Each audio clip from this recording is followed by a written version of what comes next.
State of calamity na sa isang bayan sa Davao del Norte dahil sa matinding pagbaha. Ang pagulan ay epekto ng shear line na nagdudulot din ng malakas na alon sa Sorsogon. Saksi si Kent Abrigana ng GMA Regional TV 1 Mindanao. Nagpas tao ang baha sa Tagum, Davao del Norte. Kaya ang mga na-stranded na residente, kawayang bangka na lang ang gamit para makatawid. Isog kayo eh. Hindi kayo. Hindi makakuan. Tabok-tabokon lang. Ginamitan na rin ng rescue boats ang paglikas sa mga residente sa barangay Pagsabangan nang umapaw ang Pagsabangan River.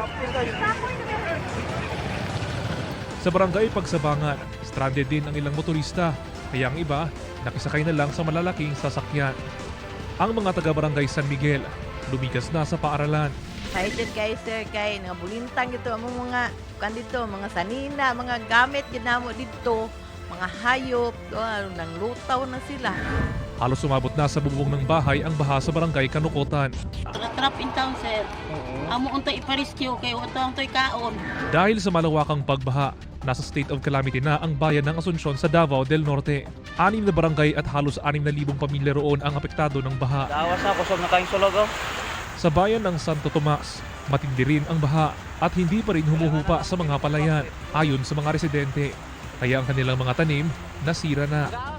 Sa pinakahuling tala ng PDRMO Davao del Norte, mahigit 16,000 pamilya sa probinsya ang apektado ng baha. Sa Compostela, Davao de Oro, ambulansyang may sakay ng mga pasyente ang stranded. Tinulungan na sila ng truck ng 10th Infantry Division ng Philippine Army para makatawid.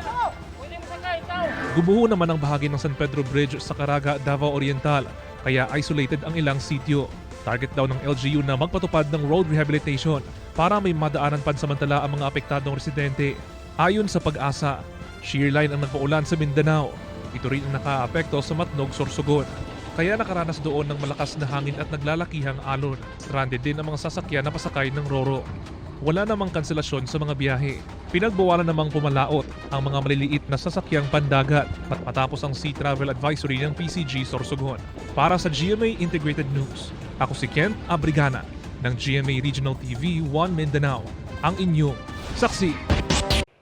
Mga kapuso, sama-sama tayong maging saksi. Mag-subscribe sa GMA Integrated News sa YouTube at para sa mga kapuso abroad, samahan niyo kami sa GMA Pinoy TV at sa www.gmanews.tv.